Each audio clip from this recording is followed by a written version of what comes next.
तब नारद जी महाराजा टिक गए और अब वो ध्यान लगाने लगे।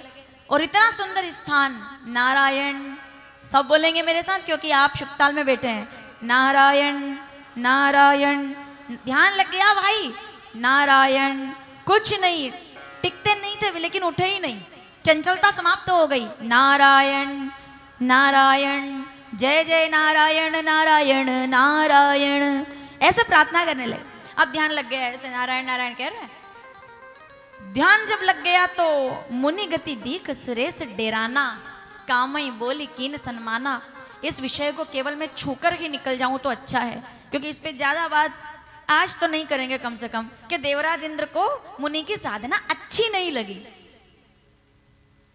मुनि जब बैठ गए ना ध्यान में तो देवराज इंद्र को अच्छा नहीं लगा कि ये तो इतनी साधना क्यों कर रहे हैं। नारद जी तीनों लोकों में तीनों काल में कहीं भी आ जा सकते हैं, तो इनको साधना की क्या जरूरत है। लगता है कुर्सी चाहिए, ये नहीं कि अब मेरा सिंहासन खतरे में है।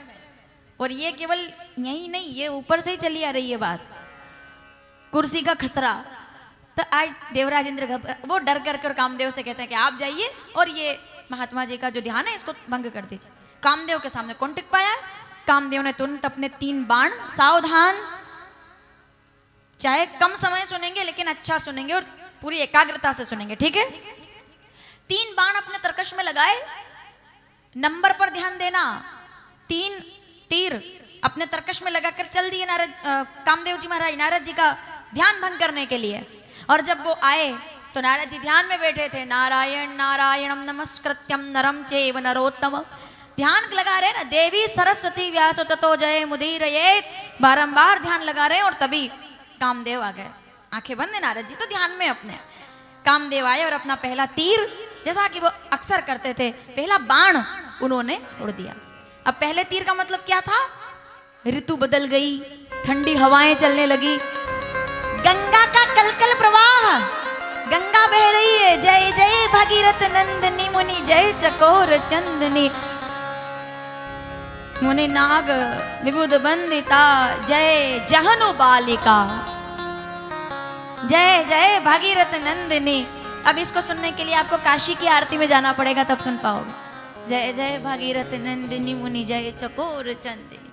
ऐसे तो गंगा कलकल प्रवाह में बहने लगी, झनकारित हो गई। फल पकने लगे, आम, केले, अमरूद, जो जिनका मौसम नहीं था वो भी रस टपकने लगा। खुशबू, अब आम की खुशबू तो आप सब जानते हैं कैसी होती है। अगर एक आम भी रसोई में रखा हो तो पूरा रसोई घर महक जाता है और सब ढूंढते ढूंढते चले जाते, बोले किधर रखा है ना। ऐसा तो ऐसे अच्छे अच्छे फल, वो उनका रस टपक रहा है, खुशबू उसकी, और फूल महकने लगे। क्या मोगरा, क्या गुलाब, और देखो आप क्या रात रानी महक उठे। ये क्या है, ये पहला तीर है, ताकि नारद जी एकदम देखे कि क्या है भाई। और ऐसे इतना सुंदर, वो एक तरफ कोयल बोल रही है, सावधान कोयल। अब थोड़ा सा चलिए मेरे साथ हिमालय पे, ठीक है। शरीर को यहीं रहने दीजिए अपने श्रवण मार्ग से, और चलिए मेरे साथ हिमालय पे। सुनेंगे और कोशिश करेंगे उस प्रकृति के वातावरण को महसूस करने की, ठीक है ना। महसूस कीजिए जरा कि कैसे कोयल बोल रही है, कुहू कुहू बोले।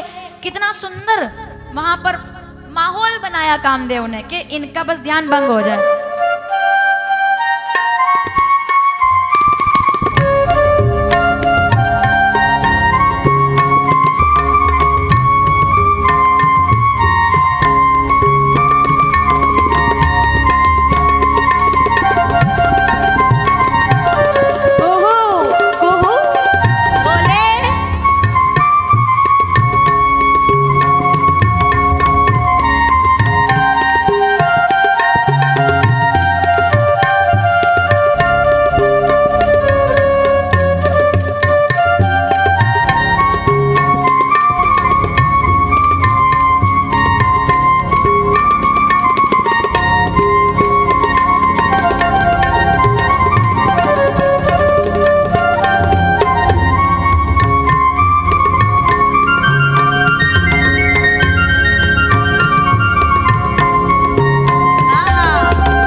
अपने जैसे लोगों का भी मन एक मिनट अच्छा लगा कि नहीं आपको? अच्छा लगा ना?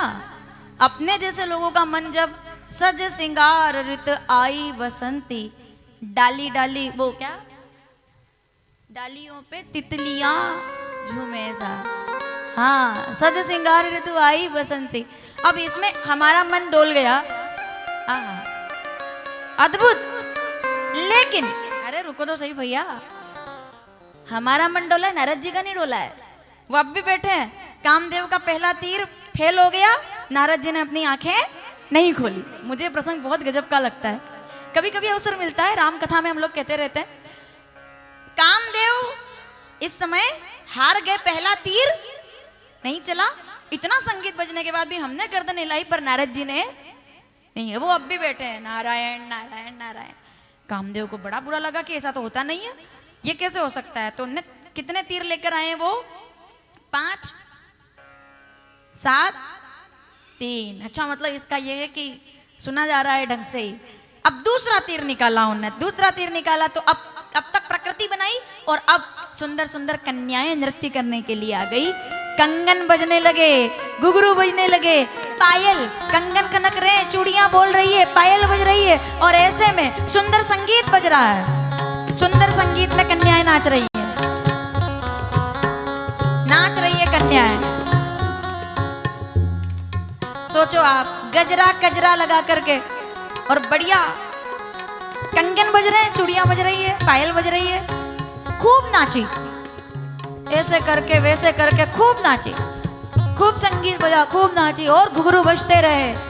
इतना इतना इतना कि घुघरू ही टूट गए, हाथ दर्द करने लग गए, पैरों में छाले पड़ गए।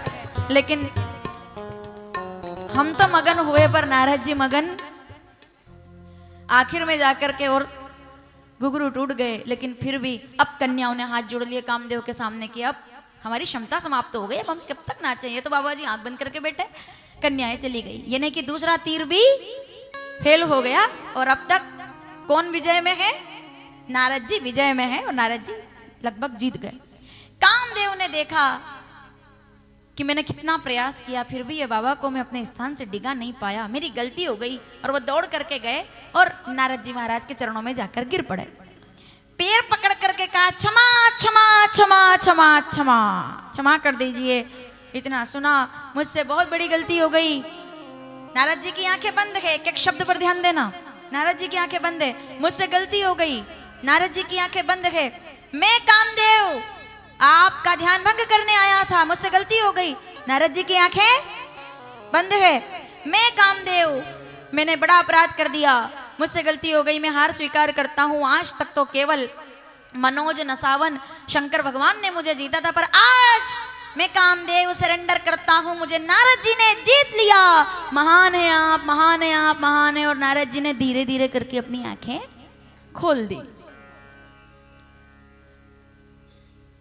जो अब तक नहीं हुआ था वो अब नारद जी ने आंखें खोल दी, आंखें खुल गई नारद जी महाराज की। नारद जी ने देखा तो कामदेव ने देखा, आंखें खुली, तुरंत चरणों में गिर गया। बोले, श्राप मत देना, मैं खुद मान रहा हूँ कि गलती की है मैंने, मैं अपनी मर्जी से नहीं आया हूँ, मुझे भेजा गया है, और मैं प्रार्थना करता हूँ कि आप मुझ पर क्रोध ना करें। देखिए देवराज इंद्र को कुर्सी का संकट था, इसलिए मैं आया, मेरी कोई गलती नहीं है, मैं तो कर्मचारी जैसा हूँ, जिधर हमको दौड़ाते उधर दौड़ जाते, हम पर कृपा करें, आप बस श्राप मत देना। वैसे ही शंकर भगवान भस्म कर चुके हैं, श्राप ना दे आप।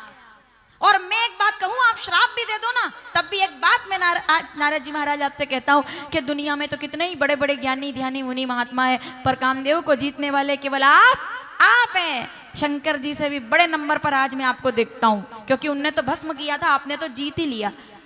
यहाँ पर नारद जी महाराज जो ऐसे वैसे बैठे थे एकदम ऐसे करके, वो थोड़ा सा ऐसे हो गए। मैंने कहा अच्छा अच्छा और बोलो, खुश हो गए, मतलब वो मगन नारद जी महाराज प्रसन्न, और बोलो और बताओ। तो कामदेव ने कहा, मैं आज से बस आप कुछ ना के बुरा मत मानना, पर शंकर जी आज मेरे लिए नंबर 2 पर है, आज प्रथम पर आप हैं। आपकी कृपा से देखिए जरा कितने दयालु हैं, आपने मुझे जीत लिया। प्रसन्न हो गए नारद जी, और उनको कोई क्रोध नहीं आया, मुस्कुरा करके कहा चलो जाओ कोई बात नहीं, ठीक है। कामदेव वहां से रवाना हो गए। लेकिन सावधान, अब मुझे श्रोताओं की सक्रियता समझ में आएगी, ठीक है। सावधान। कामदेव जाने लगे, दिखाई दे रहा है उनका तरकश। कितने तीर लेकर आए थे बताइए, लेकिन जब जाने लगे तो तरकश खाली है उनका। अब तरकश खाली है। अब यहां पर कंफ्यूजन होना चाहिए कि 2 तीर तो उन्होंने चला दिए, लेकिन तीसरा तीर तो उन्होंने क्या चलता हुआ देखा आपने? आपको पता है पहले तीर में क्या हुआ बताओ? वो हमने प्रकृति का रूप देखा। दूसरा बाण चलाया तो क्या हुआ? कन्याएं नाची। तो फिर तीसरा तीर कहाँ है? होना चाहिए ना भाई, वो तो सरेंडर कर गए। अब तीसरा बाण तो उनके तरकश में होना चाहिए, लेकिन खाली है तरकश, क्योंकि कामदेव ऐसे ही नहीं गए हैं। तीसरा बाण बहुत करीब से चला करके गए हैं, और वो तीसरा बाण और कोई नहीं, वो था झूठी प्रशंसा का बाण, जिसने नारद जी को घायल कर दिया और आंखें खोलने के लिए मजबूर कर दिया। आखिर में कामदेव जीत गए और नारद जी का ध्यान टूट गया। समझ में आया आपको? वो जो चरणों में आकर गिरे और उन्होंने कहा ना कि आपसे महान कोई नहीं है, वही तीसरा बाण था। और वो कहाँ लगा? वो ठक से दिल में जाकर के लगा और ध्यान टूट गया।